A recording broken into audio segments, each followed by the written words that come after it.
Hello दोस्तों, मैं कमलेश मौर्य आपका स्वागत करता हूं। उम्मीद करता हूं स्वस्थ होंगे, मस्त होंगे और अपने पढ़ाई को बेहतरीन तरीके से कर रहे होंगे। आज की क्लास में हम लोग क्लास 12 फिजिक्स के अंतर्गत आज की क्लास में हम लोग विद्युत फ्लक्स क्या होता है इसके बारे में हम लोग क्या करने वाले हैं। आज की क्लास में क्या करने वाले हैं, चर्चा करने वाले हैं, ठीक ना। आज हम लोग समझते हैं कि जो विद्युत फ्लक्स होता है वो विद्युत फ्लक्स क्या चीज होता है, इसके बारे में हम लोग चर्चा करेंगे। और जब विद्युत फ्लक्स पढ़ लेंगे हम लोग तो उसके बाद आप लोग पढ़ोगे एक थ्योरम है गॉस की प्रमेय, या इसी को हम लोग कहते हैं गाउस की प्रमेय। तो उसके बाद हम लोग क्या करने वाले हैं, गाउस की जो प्रमेय है उसको पढ़ने वाले हैं और फिर गाउस की प्रमेय का अनुप्रयोग जो है उसके बारे में हम लोग क्या करेंगे, पढ़ने वाले हैं, ठीक ना। तो आज की क्लास में हम लोग समझते हैं क्या विद्युत फ्लक्स क्या होता है। और विद्युत फ्लक्स समझने से पहले आपको थोड़ा समझना पड़ेगा कि विद्युत बल रेखाएं क्या होती हैं, ठीक ना। सबसे पहले तो आपको यह समझना पड़ेगा कि विद्युत बल रेखाएं क्या होती हैं, और उसके बाद मैं बताता हूं आपको विद्युत फ्लक्स क्या होता है, और इसके बाद विद्युत फ्लक्स का मात्रक क्या होता है, बीमा क्या होता है, ये चीजों के बारे में हम लोग क्या करने वाले हैं, डिस्कशन करने वाले हैं, ठीक ना। तो सबसे पहले अगर बात करता हूं मैं क्या विद्युत बल रेखाएं, विद्युत बल रेखाएं क्या होती हैं, ठीक ना। तो अगर मैं सबसे पहले कि पूछूं आपसे कि विद्युत बल रेखाएं क्या होती हैं, तो आप कह सकते हो कि जो वैद्युत बल रेखाएं होती हैं वह एक काल्पनिक रेखा होती है। जो वैद्युत बल रेखाएं कैसी होती हैं, तो वैद्युत बल रेखाएं एक काल्पनिक रेखा होती है। सबसे पहले तो आपको क्या ध्यान देना है कि जो वैद्युत बल रेखाएं होती हैं यह एक काल्पनिक रेखाएं होती हैं, काल्पनिक काल्पनिक रेखाएं हैं। और अगर मैं पूछूं कि जो विद्युत बल रेखाएं हैं, अगर ये काल्पनिक रेखाएं हैं तो विद्युत बल रेखाओं का हम लोग यूज कहां पे करते हैं, तो आप कह सकते हो कि जो विद्युत बल रेखाएं होती हैं इसका यूज हम लोग क्या करते हैं, वैद्युत क्षेत्र को प्रदर्शित करने के लिए हम लोग वैद्युत बल रेखाओं का क्या करते हैं, यूज करते हैं, ठीक ना। जैसे मान लो किसी स्थान पर वैद्युत क्षेत्र है और उस वैद्युत क्षेत्र को क्या करना है, तुमको प्रदर्शित करना है, तो उस स्थान पर वैद्युत क्षेत्र को प्रदर्शित करने के लिए हम लोग वैद्युत बल रेखाओं का क्या करते हैं, यूज करते हैं, ठीक ना। तो आप कह सकते हो कि यहाँ पे जो वैद्युत बल रेखाएं होती हैं इसका यूज हम लोग क्या करते हैं, तो आप कह सकते हो विद्युत क्षेत्र को प्रदर्शित करने में, प्रदर्शित करने में, प्रदर्शित करने में, ठीक ना। तो यहाँ पे आप कह सकते हो कि जो विद्युत बल रेखाएं होती हैं इसका यूज हम लोग किसी स्थान पर विद्युत बल रेखाओं को क्या कर, वैद्युत क्षेत्र को प्रदर्शित करने के लिए हम लोग वैद्युत बल रेखाओं का क्या करते हैं, यूज करते हैं, ठीक ना।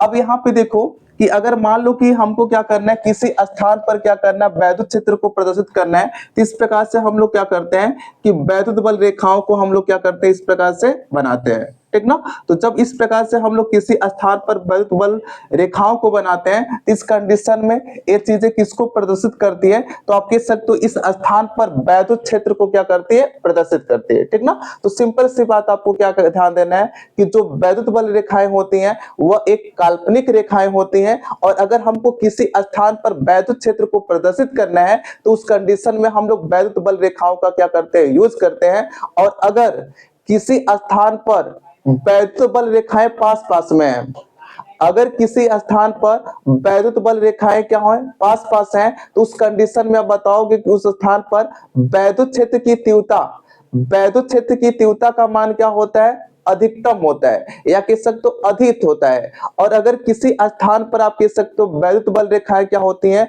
दूर दूर होती हैं, तो उस स्थान पर बताओगे जो वैद्युत क्षेत्र की तीव्रता होता है उसका मान क्या होता है, कम होता है, ठीक ना। अब जैसे मान लो कि एक स्थान ए है और अगर मैं यहाँ पे दूसरा स्थान यहाँ पे लेता हूं इस प्रकार से, तो आप कह सकते हो कि यह दो स्थान है, या मान लो बी स्थान है।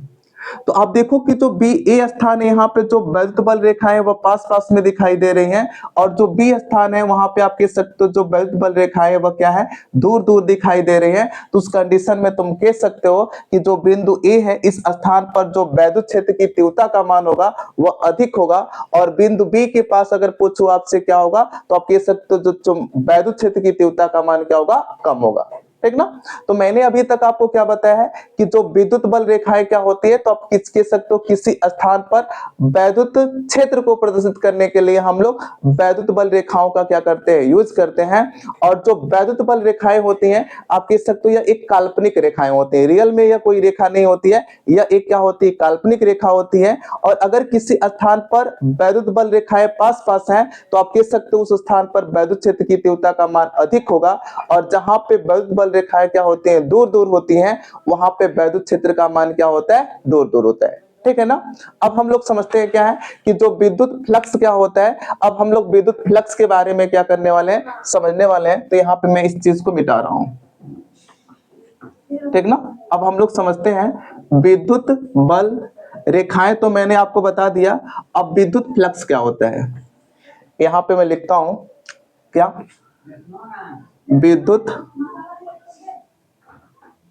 विद्युत फ्लक्स, इसी को हम लोग कहते हैं इलेक्ट्रिक फ्लक्स कहते हैं इसको हम लोग, ठीक ना। यहाँ पे विद्युत फ्लक्स क्या होता है, तो यहाँ पे मैं परिभाषा लिख लेता हूं पहले। किसी, या कह सकते हो किसी वैद्युत क्षेत्र में, किसी विद्युत क्षेत्र में, किसी विद्युत क्षेत्र में स्थित किसी काल्पनिक पृष्ठ से, किसी काल्पनिक पृष्ठ से, किसी काल्पनिक पृष्ठ से गुजरने वाली विद्युत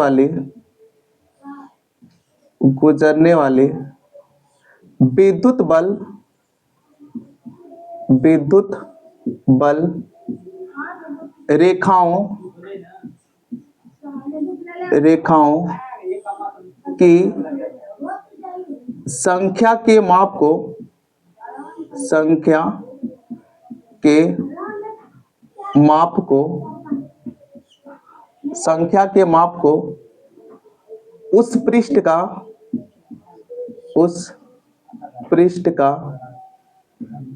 पृष्ठ का विद्युत फ्लक्स कहते हैं।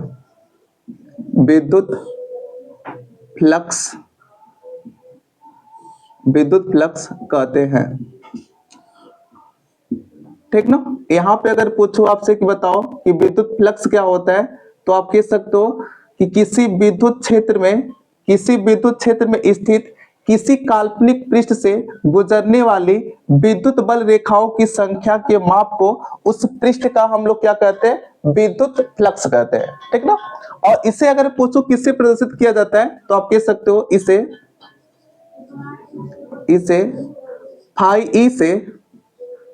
ई से प्रदर्शित करते हैं, फाई ई से प्रदर्शित करते हैं। अब इसका मतलब समझो पहले कि विद्युत फ्लक्स क्या होता है। मैंने क्या बताया आपको कि किसी वैद्युत क्षेत्र में स्थित किसी काल्पनिक पृष्ठ से गुजरने वाली विद्युत बल रेखाओं की संख्या की माप को हम लोग क्या कहते हैं, उस पृष्ठ का विद्युत फ्लक्स कहते हैं, ठीक है ना। अब जैसे मान लो कि अगर किसी स्थान पर क्या है, जैसे मान लो ये रूम है, या कह सकते हो जो ये कमरा है, तो अगर मैं इस कमरे के अंदर क्या करता हूं, आवेश को रखता हूं, तो जब मैं इस कमरे के अंदर आवेश को रखूंगा, तो आवेश को रखने से क्या होगा, तो आपको पता होगा कि जब हम लोग किसी आवेश को किसी स्थान पर रखते हैं, तो आवेश को रखने से क्या होता है, उसके चारों ओर एक वैद्युत क्षेत्र उत्पन्न होता है, ठीक ना। तो अगर हम लोग क्या करते हैं, इस कमरे के अंदर मान लो क्या करते हैं, मैं इस कमरे के अंदर में आवेश को रखता हूं, तो आवेश को रखने से क्या होगा, इस कमरे में क्या होगा, वैद्युत क्षेत्र उत्पन्न होगा। और अगर वैद्युत क्षेत्र उत्पन्न होगा, तो आपको पता है कि वैद्युत क्षेत्र को प्रदर्शित करने के लिए हम लोग किसका यूज करते हैं, वैद्युत बल रेखाओं का क्या करते हैं, यूज करते हैं, ठीक ना। तो अगर मान लो कि यहाँ पे आवेश रखूंगा, तो आवेश के रखने से क्या होगा, इस कमरे में क्या होगा, वैद्युत बल रेखाएं क्या होंगी, उत्पन्न होंगी। और अगर मैं क्या करता हूं, इस कमरे के अंदर कोई काल्पनिक पृष्ठ की कल्पना करता हूं, जैसे मान लो यह पृष्ठ है, तो इस पृष्ठ से कितनी वैद्युत बल रेखाएं क्या हो रही हैं, आप कह सकते हो जा रही है। इस पृष्ठ से कितनी विद्युत बल रेखाएं क्या हो रही है, इस साइड से प्रवेश कर रही है और इस साइड से क्या हो रही है, निकल रही है। उन्हीं की माप को हम लोग क्या कहते हैं, उस पृष्ठ का विद्युत फ्लक्स कहते हैं। बात समझ पा रहे हो तुम लोग कि अगर कोई पूछेगा विद्युत फ्लक्स क्या होता है, तो आप कह सकते हो किसी काल्पनिक पृष्ठ से गुजरने वाली वैद्युत बल रेखाओं की संख्या के माप को हम लोग क्या कहते हैं, वैद्युत फ्लक्स कहते हैं। मतलब मैंने बता दिया कि अगर मान लो यह कोई काल्पनिक पृष्ठ है, तो इस पृष्ठ से कितनी वैद्युत बल रेखाएं क्या हो रही हैं, प्रवेश कर रही हैं, उन्हीं की माप को हम लोग क्या कहते हैं, बोलो, विद्युत फ्लक्स कहते हैं। बात समझ पा रहे हो। और इसको अगर मैं पूछूं किससे लिखा जाता है, तो आप बताने वाले हो कि इसको लिखा जाता है फाई ई से। तो यहाँ पे देख सकते हो कि मैंने लिखा है इसे फाई ई से क्या करते हैं, प्रदर्शित करते हैं। अब इसको फिगर के माध्यम से समझने का प्रयास करो। अब जैसे मान लो कि मैं यहाँ पे एक पृष्ठ बनाता हूं इस प्रकार से, यहाँ पे आप कह सकते हो कि इस प्रकार से मैं क्या करता हूं, एक पृष्ठ बनाता हूं, ठीक ना। यहाँ पे मैं इस प्रकार से आप कह सकते हो एक पृष्ठ बनाता हूं, और इस पृष्ठ से अगर मैं इस प्रकार से क्या करता हूं, वैद्युत बल रेखाओं को इस प्रकार से वैद्युत बल रेखाएं क्या हो रही है, इस पृष्ठ पर आपतित हो रही हैं। तो आप कहने वाले हो कि जो वैद्युत बल रेखाएं होंगी इस प्रकार से इस पृष्ठ से अगर आपतित हो रही है, तो इस प्रकार से आप कह सकते हो इस पृष्ठ से इस साइड से क्या होंगे, इस प्रकार से निकल जाएंगे, ठीक ना। इस प्रकार से वैद्युत बल रेखाएं क्या होंगे, निकल जाएंगे। इस प्रकार से वैद्युत बल रेखाएं क्या होंगे, निकलेंगे, ठीक ना। तो इस पृष्ठ से कितनी वैद्युत बल रेखाएं निकल रही हैं, इस पृष्ठ से कितनी वैद्युत बल रेखाएं निकल रही हैं, या कह सकते हो इस पृष्ठ से कितनी वैद्युत बल रेखाएं इस प्रकार से गुजर रही हैं, इन्हीं की संख्या के माप को हम लोग क्या कहते हैं, बोलो, इसी को हम लोग क्या कहते हैं, विद्युत फ्लक्स कहते हैं। बात समझ पा रहे हो कि विद्युत फ्लक्स क्या होता है। मैंने आपको परिभाषा बता दिया और फिगर के माध्यम से मैंने बता दिया कि यह जो पृष्ठ है, इस पृष्ठ से कितनी वैद्युत बल रेखाएं इस प्रकार से क्या हो रही है, गुजर रही हैं, या कह सकते हो कितनी वैद्युत बल रेखाएं इस पृष्ठ से इस प्रकार से चली जा रही हैं, उन्हीं की माप को हम लोग क्या कहते हैं, विद्युत फ्लक्स कहते हैं। अब इसको हम लोग फार्मूला समझते हैं कि जो विद्युत फ्लक्स होता है उसका फार्मूला क्या होता है, और इसके बाद हम लोग समझेंगे कि इसका मात्रक क्या होता है और इसका बीमा क्या होता है। इस सब चीजों के बारे में हम लोग चर्चा करने वाले हैं, ठीक ना। तो यहाँ पे अभी मैं क्या करता हूँ, इसको मिटा रहा हूं। अब इसको फिगर के माध्यम से समझो और इसका मात्रक और बीमा क्या करो, समझो। आप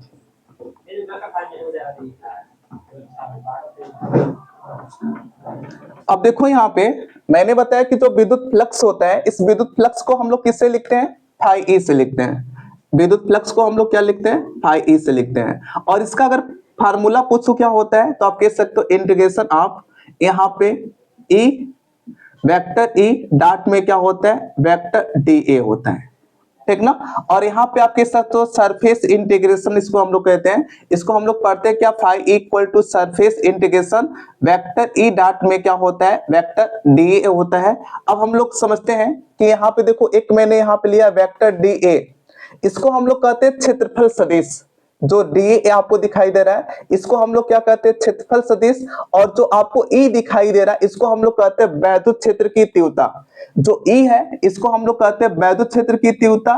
और अगर पूछूं डी ए क्या है, तो डी ए को हम लोग कहते हैं क्षेत्रफल सदिश। अब हम लोग समझते हैं एक चीज और, यहाँ पे क्षेत्रफल सदिश क्या होता है, यहाँ पे हम लोग समझ लेते हैं पहले क्षेत्रफल सदिश। और जब हम लोग को क्षेत्रफल सदिश समझ में आ जाएगा तो इस कंडीशन में हम लोग इसके फार्मूले के बारे में भी और डिस्कशन करेंगे कि विद्युत फ्लक्स का फार्मूला क्या होता है और किस तरीके से इसका मतलब हम लोग क्या करते हैं, निकालते हैं। अब यहाँ पे मैंने क्या बताया है आपको कि एरिया वेक्टर, या इसी को हम लोग हिंदी में क्या कहते हैं, क्षेत्रफल सदिश क्या होता है। तो एरिया वेक्टर क्या होता है, तो आप कह सकते हो ऐसा सदिश जिसका परिमाण एक होता है और जिसकी दिशा उस पृष्ठ की क्या होती है, लंबवत होती है, उस सदिश को हम लोग क्या कहते हैं, क्षेत्रफल सदिश कहते हैं, ठीक ना।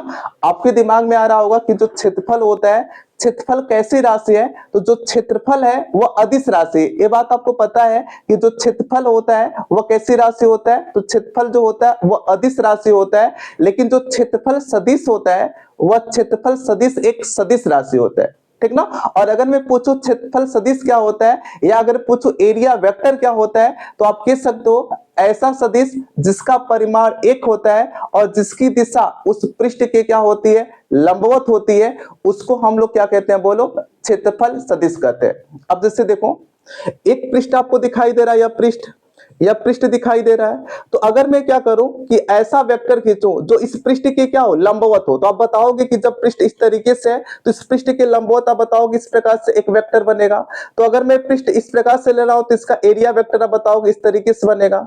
अगर मैं पृष्ठ इस तरीके से ले रहा हूं तो इसका एरिया वेक्टर इस तरीके से बनेगा। अगर मैं पृष्ठ को इस साइड से देख रहा हूं तो इसका मतलब इसका एरिया वेक्टर क्या होगा, इस तरीके से होगा। तो जो यह एरिया वेक्टर बनेगा या जो वेक्टर बनेगा, इस वेक्टर को ही हम लोग क्या कहते हैं, बोलो, क्षेत्रफल सदिश कहते हैं। अब जैसे मान लो यह बोर्ड है, तो अगर मैं पूछो इस बोर्ड का क्षेत्रफल सदिश क्या होगा, तो आप कह सकते हो कि इस बोर्ड के लंबवत, आप कह सकते हो इसके जो पृष्ठ है, इस पृष्ठ के लंबवत अगर मैं कोई सदिश इस प्रकार से खींच रहा हूं, तो जो यह सदिश होगा, इस सदिश को हम लोग क्या कहते हैं, क्षेत्रफल सदिश कहते हैं। बात समझ पा रहे हो? क्षेत्रफल सदिश क्या होता है, तो आप कह सकते हो ऐसा सदिश जिसका परिमाण 1 होता है और जिसकी दिशा उस पृष्ठ के क्या होती है, लंबवत होती है, उस सदिश को हम लोग क्या कहते हैं, क्षेत्रफल सदिश कहते हैं। ठीक ना। अब जैसे यहाँ पे देखो, यहाँ पे आप जब क्षेत्रफल सदिश तुमको क्लियर हो गया हो तो यहाँ पे इस बात को समझो, मैंने तुमको क्या बताया है कि जो विद्युत फ्लक्स होता है वो फाई ई इक्वल टू यहाँ पे surface integration vector E dot में क्या होता है, डी होता है। और अगर पूछूं कि यहाँ पे ई क्या है, तो आप बताओगे ई जो है वैद्युत क्षेत्र की तीव्रता है, और अगर पूछूं डी ए क्या है, तो आप कह सकते हो क्षेत्रफल सदिश है। अब इसको हम लोग फिगर के माध्यम से समझते हैं, इस फार्मूले के बारे में थोड़ा सा। जैसे मैंने बताया कि इस प्रकार से आप कोई पृष्ठ लो, इस प्रकार से मान लो कोई पृष्ठ ले रहे हो, इस प्रकार से कोई पृष्ठ है, और इस पृष्ठ से इस प्रकार से जो वैद्युत बल रेखाएं हैं वह क्या है, आप कह सकते हो इस पृष्ठ से जो वैद्युत बल रेखाएं इस प्रकार से गुजर रही हैं, इस प्रकार से वैद्युत बल रेखाएं क्या हो रही है, इस पृष्ठ से गुजर रही है, और इस प्रकार से प्रवेश करेंगी और इस साइड से क्या हो जाएंगी, जो वैद्युत बल रेखाएं होंगी वह क्या होंगे, इस प्रकार से निकलेंगे। ठीक ना, इस प्रकार से क्या होंगे, निकलेंगे। अब मैं पृष्ठ को थोड़ा सा क्या करता हूं, पहली कंडीशन तो आप मान लो इस प्रकार से मैं पृष्ठ ले लिया हूं, अब पृष्ठ की कंडीशन को मैं थोड़ा सा चेंज करता हूं। कैसे, मान लो पृष्ठ को मैं इस प्रकार से बनाता हूं, थोड़ा सा टेढ़ा करके, इस प्रकार से मान लो पृष्ठ है, या इस प्रकार से पृष्ठ है। ठीक ना, पृष्ठ आप इस प्रकार से हो गया। और अगर मैं क्या करता हूं, इस प्रकार से क्या करता हूं, वैद्युत बल रेखाओं को क्या कर रहा हूं, इस पर आपतित कर रहा हूं, इस प्रकार से। इस प्रकार से वैद्युत बल रेखाएं क्या हो रही है, इस पृष्ठ पर प्रवेश कर रही है। तो आप कह सकते हो इस प्रकार से प्रवेश करेंगे और इस साइड से क्या होंगे, इस प्रकार से निकल जाएंगे। ठीक ना, इस प्रकार से वैद्युत बल रेखाएं क्या होंगे, निकल जाएंगे। अब देखो, मैंने तुमको क्षेत्रफल सदिश, यहाँ पे आप देख सकते हो कि इस प्रकार से अगर पूछो कि वैद्युत क्षेत्र की दिशा, तो आप कहने वाले हो कि जो वैद्युत क्षेत्र की दिशा होगी वह इस साइड में होगा यहाँ पे। और यहाँ पे अगर मैं पूछूं इस पृष्ठ के लिए भी, तो आप कह सकते हो इस पृष्ठ के लिए भी वैद्युत बल रेखाओं की दिशा इस साइड में होगा। ठीक ना। अब मैं पूछूं कि एरिया वेक्टर क्या होगा, अगर मैं पूछूं इस पृष्ठ के लिए एरिया वेक्टर क्या होगा, तो मैंने बताया कि अगर पृष्ठ इस तरीके से, इसका एरिया वेक्टर इधर होगा। तो उस कंडीशन में अगर पूछूं कि इसका यहाँ पे इस पृष्ठ के लिए इसका एरिया वेक्टर क्या होगा, तो आप कह सकते हो एरिया वेक्टर भी इधर होगा। यह क्या होगा, एरिया वेक्टर, जिसको मैंने नाम दिया डी ए का नाम। तो यहाँ पे एरिया वेक्टर, और आप कह सकते हो जो वैद्युत क्षेत्र है, एरिया वेक्टर और वैद्युत क्षेत्र दोनों की दिशा क्या कह सकते हो, सेम है, एक ही डायरेक्शन में।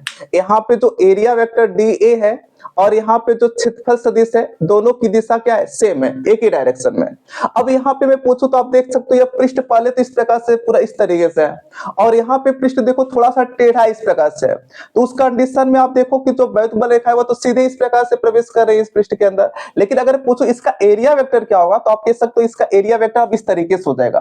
ठीक ना, क्योंकि पृष्ठ इस तरीके से था तो इसका एरिया वेक्टर सीधे होगा, और जैसे ही पृष्ठ को इधर करोगे इसका मतलब एरिया वेक्टर क्या हो जाएगा, तो आप कह सकते हो कि इस पृष्ठ का जो एरिया वेक्टर होगा इस प्रकार से इसका एरिया वेक्टर होगा। और यह आप कह सकते हो कि जो यह वाला रेखा बना रहा हूं यह किसको प्रदर्शित कर रहा है, तो आप कह सकते हो यह वैद्युत क्षेत्र की दिशा को प्रदर्शित कर रहा है, और यह कह सकते हो डी ए को क्या करता है, प्रदर्शित करता है। और अगर मान लेता हूं कि जो यह एरिया वेक्टर है और जो ई है इसके बीच का कोण कितना है, थीटा है, इसके बीच के कोण को मैं क्या मान लेता हूं कि जो यहाँ पे एरिया वेक्टर है और जो वैद्युत क्षेत्र है इसके बीच का जो यह कोण है वह क्या है, थीटा है। तो उस कंडीशन में यहाँ पे देखो डी ए, आप बात समझ पा रहे हो कि डी ए क्या है, क्षेत्रफल सदिश है। और अगर मैं इस पृष्ठ का एक छोटा सा एलिमेंट लेता हूं, यहाँ पे देखो मैं क्या करता हूं, जो यह पृष्ठ आपको दिखाई दे रहा है इस पृष्ठ का एक छोटा सा एलिमेंट लेता हूं, यहाँ पे जो यहाँ पे आपको दिखाई दे रहा है यह एक छोटा सा मैं एलिमेंट ले लेता हूं, यहाँ पे एक छोटा सा एलिमेंट निकालता हूं। ठीक ना। तो अगर मुझे क्या करना है कि जो यह और इस पृष्ठ जो यह बड़ी वाली आपको पृष्ठ दिखाई दे रहा है, इसका एरिया मानता हूं ए है, ठीक है ना। यहाँ पे क्या मान लिया हूं मैं कि जो यह पृष्ठ है, इस पृष्ठ का क्षेत्रफल ए है, और यहाँ पे जो छोटा सा क्षेत्रफल आपको दिखाई दे रहा है जिसको मैंने यहाँ पे रंगीन किया है, यह रंगीन वाला भाग क्या है, आप कह सकते हो जो यह पूरा पृष्ठ है, इस पूरे पृष्ठ का एक छोटा सा एलिमेंट है, मतलब आप कह सकते हो छोटा सा एक भाग है, जिसके क्षेत्रफल को मैं नाम देता हूं क्या, इसके क्षेत्रफल को नाम देता हूं डी ए है। मतलब जो ये आपको रंगीन वाला भाग दिखाई दे रहा है, इसका एरिया मानता हूं क्या है, डी ए है। अब देखो मुझे क्या करना है कि वैद्युत फ्लक्स निकालना है, किसकी वजह से, तो आपको पता है कि जो यह पृष्ठ है, इस पृष्ठ की वजह से वैद्युत फ्लक्स निकालना है। तो यहाँ पे जब मुझे पृष्ठ के वजह से वैद्युत फ्लक्स निकालना है, तो मैं कैसे वैद्युत फ्लक्स का मान निकालूंगा। सबसे पहले मैं क्या करता हूं कि जो यहाँ पे छोटा सा एलिमेंट लिया हूं, जिसका एरिया मैंने क्या नाम दिया है, डी ए नाम दिया है। तो अगर मैं इस छोटे से एलिमेंट की वजह से अगर वैद्युत फ्लक्स का निकाल लेता हूं, और अगर मुझे इस छोटे से एलिमेंट की वजह से वैद्युत फ्लक्स का मान पता हो जाता है, उसका फिर मैं क्या करता हूं, इंटीग्रेशन करता हूं, मतलब आप कह सकते हो समाकलन कर देता हूं। और जब समाकलन करूंगा तो उस कंडीशन में आप कह सकते हो जो यह पूरा पृष्ठ है, इस पृष्ठ की वजह से आपको वैद्युत फ्लक्स का मान क्या हो जाएगा, पता हो जाएगा। इसी कॉन्सेप्ट का मैं यहाँ पे यूज करने वाला हूं, बात समझ पा रहे हो। सबसे पहले क्या करो कि यहाँ पे जो छोटा सा एलिमेंट आप लिए हो, इस एलिमेंट के वजह से निकालो कि इस एलिमेंट की वजह से वैद्युत फ्लक्स का मान क्या है। और जब इस एलिमेंट की वजह से वैद्युत फ्लक्स का मान तुमको पता हो जाता है, उसके बाद क्या करो, इस पृष्ठ की वजह से निकालना है। तो जब पृष्ठ की वजह से तुमको वैद्युत फ्लक्स निकालना पड़े, तो उस कंडीशन में जो यह छोटे से एलिमेंट की वजह से वैद्युत फ्लक्स निकाले हो, उसी का क्या कर दो, इंटीग्रेशन कर दो। बात समझ पा रहे हो। तो देखो यह फार्मूला अगर पूछो कैसे बनता है, तो यहाँ पे मैं देखो, अगर पूरे पृष्ठ के लिए फ्लक्स है तो इसको मैं तो फाई ई से लिख रहा हूं, लेकिन अगर यहाँ पे इस छोटे से एलिमेंट जिसका क्षेत्रफल आप कह सकते हो दिए है, इसके लिए अगर मैं फ्लक्स निकालना हूं, तो उस कंडीशन में इसके फ्लक्स को मैं नाम देता हूं क्या, d phi E. D phi E, d phi E क्या है, तो आप कह सकते हो ये जो छोटे से एलिमेंट है, या छोटा सा आप कह सकते हो अवयव है, इसके वजह से फ्लक्स का मान अगर पूछो तो डी फाई ई है। और इस कंडीशन में इसका वैल्यू कितना होगा, तो बताओ वैद्युत क्षेत्र की तीव्रता क्या है, यहाँ पे वेक्टर ई है और डॉट, और यहाँ पे आप देखो कि जो इसका क्षेत्रफल है, या कह सकते हो जो इसका एरिया वेक्टर वह कितना है, डी ए है। तो यहाँ पे डी ए हो जाएगा, ठीक ना। तो यहाँ पे जो फ्लक्स का मान निकाले हो, आप कह सकते हो vector E dot D A निकाले हो, आप कह सकते हो इस छोटे से एलिमेंट की वजह से। और जब इस छोटे से एलिमेंट की वजह से फ्लक्स की वैल्यू इतना तुमको पता हो गई, तो आपको पूरे इस पृष्ठ की वजह से निकालना है। और जब पूरे पृष्ठ के लिए वजह से निकालोगे, तो उस कंडीशन में इस जो फ्लक्स है, इस फ्लक्स का क्या कर दो, इंटीग्रेशन कर दो। तो यहाँ पे इंटीग्रेशन करोगा तो इस प्रकार से लिखोगे इंटीग्रेशन, और यहाँ पे सरफेस इंटीग्रेशन करो, क्योंकि यह क्या है, एक पृष्ठ है, इस वजह से यहाँ पे मैं surface integration vector E dot में क्या होगा, वेक्टर डी ए। और इधर भी करना पड़ेगा तुमको, और इधर करोगे तो उस कंडीशन में क्या हो जाएगा, फाई ई आ जाएगा। और इधर क्या होगा, यहाँ पे surface integration E vector E dot में क्या होगा, डी ए हो जाएगा, ठीक ना। तो इस प्रकार से तुमको यह वैद्युत फ्लक्स का जो फार्मूला है, इस वैद्युत फ्लक्स के फार्मूले को क्या करना है, तुमको ध्यान देना है, ठीक ना। अब इस फार्मूले को और किस तरीके से लिख सकते हो, अब इसके बारे में हम लोग थोड़ा चर्चा कर लेते हैं कि जो यह फार्मूला, इस फार्मूले को और किस तरीके से तुम लोग क्या कर सकते हो, लिख सकते हो, ठीक ना। अब यहाँ पे देखो एक चीज और वह क्या चीज देखोगे तुम लोग, तुमको पता है क्लास 11वीं में पढ़ चुके हो कि अगर दो वेक्टर है, यहाँ पे देखो वेक्टर है, यहाँ पे दो वेक्टरों का कौन सा गुणन है, तो आपको पता है कि दो वेक्टरों का यहाँ पे कौन सा गुणन है, तो आप बताओगे यहाँ पे दो वेक्टरों का अदिश गुणन है। वेक्टरों का आप गुणन पढ़ चुके हो क्लास 11 में, और वेक्टरों का गुणन हम लोग दो तरीके से करते हैं, एक होता है दो वेक्टरों का सदिश गुणन होता है, और एक होता है दो वेक्टरों का अदिश गुणन होता है। जैसे अगर मैं लिखता हूं vector A dot vector B, तो इसको हम लोग क्या कहते हैं, यहाँ पे यह वेक्टरों का कौन सा गुणन है, तो आप इसको कहते हो अदिश गुणन। यह कौन सा गुणन होता है, अदिश गुणन होता है। और अगर मैं इस तरीके से लिखता हूं vector A cross vector B, तो यहाँ पे वेक्टरों का कौन सा गुणन है, तो आप क्या होगा, इसका सदिश गुणन होगा, यहाँ पे सदिश गुणन होगा। एक बात और आपको ध्यान देना है, क्या ध्यान देना है कि अगर हम लोग क्या करते हैं, दो वेक्टरों का अदिश गुणन करते हैं, जैसे मान लो दो वेक्टर आपको दिए हैं और दो वेक्टरों का हम लोग अदिश गुणन करते हैं, तो जो गुणन आता है वह कैसी राशि मिलती है, तो आप कह सकते हो यह राशि मिलती है अदिश राशि। यह कैसी राशि मिलती है, अदिश राशि मिलती है।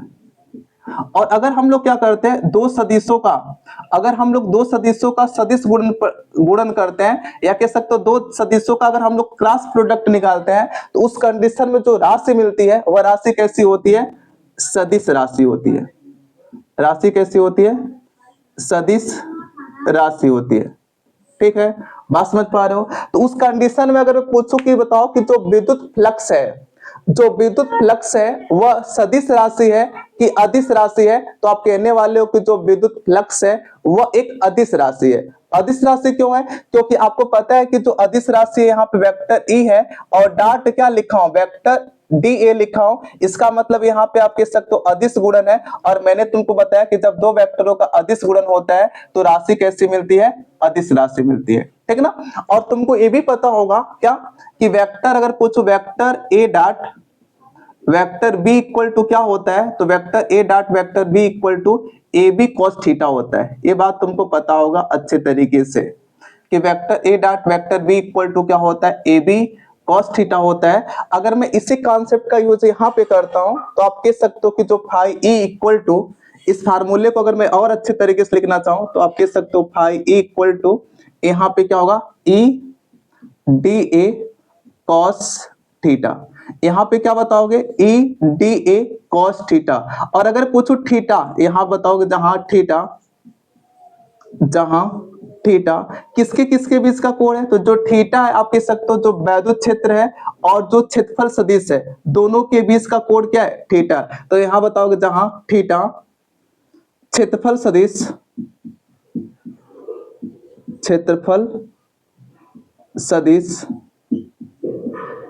क्षेत्रफल सदिश तथा क्षेत्रफल सदिश तथा विद्युत क्षेत्र, विद्युत क्षेत्र, विद्युत क्षेत्र के बीच का, बीच का कोण है, कोण है। ठीक ना। यहां पे आपको क्या ध्यान देना है कि जहां थीटा क्या होता है, तो आप कह सकते हो जो थीटा होता है वैद्युत क्षेत्र होता है, और आप कह सकते हो जो एरिया वेक्टर होता है क्षेत्रफल सदिश होता है, उसके बीच के जो कोण है उसको हम लोग क्या कहते हैं, थीटा कहते हैं। ठीक ना। तो आपको क्या ध्यान देना है कि जो वैद्युत फ्लक्स होता है इसका फार्मूला क्या होता है, और जो वैद्युत फ्लक्स होता है वह कैसी राशि होता है। ठीक ना। अब यहाँ पे हम लोग इसका मात्रक निकालते हैं और इसकी बीमा हम लोग क्या करते हैं, निकालने वाले हैं। यहाँ पे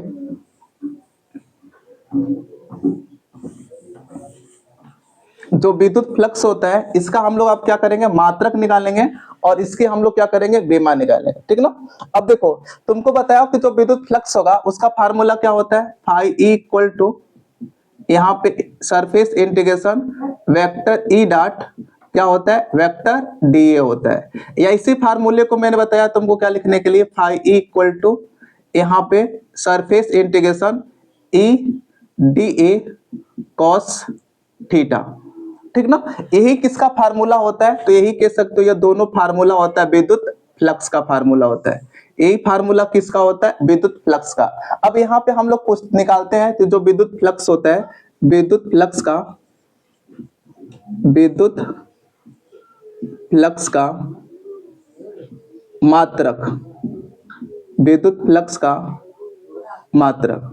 अब यहाँ पे देखो कि तुमको वैद्युत फ्लक्स का मात्रक चाहिए, तो वैद्युत फ्लक्स किस किस बात पे डिपेंड कर रहा है, तुमको अगर ये बात पता है तो मात्रक निकालना इजी हो जाएगा।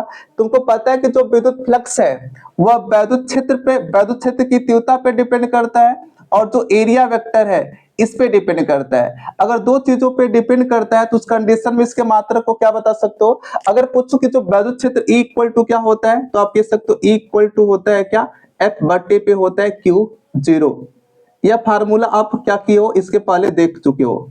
तो उस कंडीशन में अगर पूछो E का मात्रक F बटे Q0 है, तो इसका मतलब बल का मात्रक क्या होता है, न्यूटन होता है, न्यूटन होता है। और बट्टे पे आवेश से आवेश का मात्रक क्या होता है, कूलाम होता है। तो यहाँ पे न्यूटन प्रति कूलाम। तो यहाँ पे देखो E की जगह मैं लिख सकता हूँ क्या, न्यूटन प्रति कूलाम लिख सकता हूँ, न्यूटन प्रति कूलाम। और इसके बाद देखो क्या तुमको दिखाई दे रहा है, डी ए दिखाई दे रहा है, इसका मतलब ये क्षेत्रफल है, और क्षेत्रफल का मात्रक तुमको पता है मीटर स्क्वायर होता है। इसका मतलब यहाँ पे क्या होगा, इनटू में हो जाएगा, इनटू में मीटर स्क्वायर। तो इसके मात्रक को मैं अच्छे तरीके से लिखना चाहूं तो कैसे लिख सकता हूं, तो आप कह सकते हो इसके मात्रक को न्यूटन मीटर स्क्वायर, और प्रति में क्या होता है, कूलाम होता है। न्यूटन मीटर स्क्वायर प्रति में क्या होता है, कूलाम होता है। अगर पूछो यह किसका मात्रक होता है तो आप कहने वाले हो कि न्यूटन मीटर स्क्वायर प्रति कूलाम जो होता है वह विद्युत फ्लक्स का क्या होता है, मात्रक होता है। तो इसके मात्रक को भी क्या करना है, तुमको ध्यान देना है कि जो विद्युत फ्लक्स होता है इसका मात्रक क्या होता है। ठीक ना, ये पूछता बोर्ड में कि विद्युत फ्लक्स का मात्रक क्या होता है, तो आप कह सकते हो न्यूटन मीटर स्क्वायर प्रति में क्या होता है, कूलाम होता है। अब एक चीज बताए, अरे एक चीज बचा है क्या निकालने के लिए, इसकी बीमा निकालने के लिए कि जो विद्युत फ्लक्स होता है इसकी बीमा क्या होता है। ये भी चीज तुमको परीक्षा में पूछता है, जब एक नंबर में पूछेगा तो तुमसे पूछेगा जो विद्युत फ्लक्स होता है उसका मात्रक क्या होता है और उसकी बीमा क्या होता है। तो ये दोनों चीजें तुमको निकालने आना चाहिए, या तुमको याद होना चाहिए कि विद्युत फ्लक्स का मात्रक या बीमा क्या होता है, यह कैसी राशि है, इस सब चीजों को क्या करना है, तुमको ध्यान देना है। ठीक ना, अब इसकी मैं बीमा निकाल के तुमको बताता हूँ कि इसकी बीमा क्या होगा। तो यहाँ पे इसको मिटा रहा हूं, अब यहाँ पे नीचे लिखता हूं मैं इसकी बीमा। तो यहाँ पे लिखता हूं विद्युत फ्लक्स की बीमा, विद्युत फ्लक्स की बीमा। अब देखो तुमको विद्युत फ्लक्स की बीमा चाहिए तो जिस प्रकार से तुम मात्रक निकाले हो सेम उसी तरीके से की बीमा भी निकाल सकते हो। कैसे, तुमको पता है कि जो विद्युत flux phi equal to formula यही है, इसका मतलब पहले ई की बीमा लिख लो फिर डी ए की बीमा लिख लो, दोनों का मल्टीप्लाई कर दो, वही क्या हो जाएगा, बीमा हो जाएगा। ठीक ना, अब देखो ई की बीमा लिखना चाह रहे हो तो ई की बीमा तुमको लिखने के लिए इक्वल टू एफ बटे क्यू जीरो पता है। तो अगर मैं पूछूं ई की बीमा क्या होगा तो इसका मतलब बल की बीमा क्या होती है, तुमको पता है M L T minus two होती है, किसकी बीमा होती है, बल की बीमा होती है। और बट्टी क्या होता है, यहाँ पे क्यू जीरो आवेश की बीमा क्या होती है, एटी होता है। तो यहाँ पे लिखोगे एटी, या इसको सॉल्व करोगे तुम लोग तो यहाँ पे क्या होगा, एम एल और यहाँ पे टी ऊपर जाएगा तो टी माइनस थ्री हो जाएगा और ए माइनस हो जाएगा। तो यह किसकी बीमा हो जाएगी, तो आप कह सकते हो ई की बीमा हो जाएगी। तो ई की बीमा की जगह मैं यह वाला बीमा लिखता हूं, क्या लिखूंगा, M L T minus three A minus one. ठीक ना, यह किसकी जगह मैं लिखूंगा, ई की जगह लिखूंगा। और इसके बाद क्या है, डी ए है, और डी ए की बीमा क्या पता है तुमको, L2 पता है, तो यहाँ पे L2 हो जाएगा। ठीक ना, अब L2 का मल्टीप्लाई इसमें कर दो, तो इसका मल्टीप्लाई करोगे तो ML3 हो जाएगा, ML3 T minus three A minus one क्या हो जाएगा, इसकी बीमा होगा, किसकी बीमा हो जाएगा, विद्युत फ्लक्स का बीमा हो जाएगा। और अगर पूछो विद्युत फ्लक्स कैसी राशि है तो यहाँ पे लिख सकते हो कि विद्युत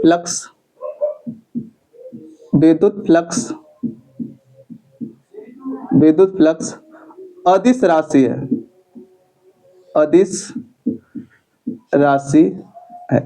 इतनी बातें तुमको क्या करना है, ध्यान देना है कि विद्युत फ्लक्स क्या होता है, विद्युत फ्लक्स का मात्रक क्या होता है और विद्युत फ्लक्स को किस प्रकार से प्रदर्शित करते हैं। इस तरीके से मैंने आपको क्या किया, विद्युत फ्लक्स के बारे में आपको डिटेल से क्या किया, बता दिया है। ठीक ना, अगली क्लास में मैं आपको बताने वाला हूं कि गॉस की प्रमेय क्या कहती है, और गॉस की प्रमेय को हम लोग क्या करेंगे, प्रूव करेंगे। तो इन सब चीजों के बारे में हम लोग अगले वीडियो में बात करेंगे। आज की वीडियो में इतना ही। अगर आपको यह वीडियो अच्छी लगी हो तो वीडियो को लाइक करना है, जो यह चैनल, इस चैनल को क्या करना है, सब्सक्राइब करना है, और इस वीडियो को मैक्सिमम लोगों के पास क्या करना है, शेयर करना है। धन्यवाद।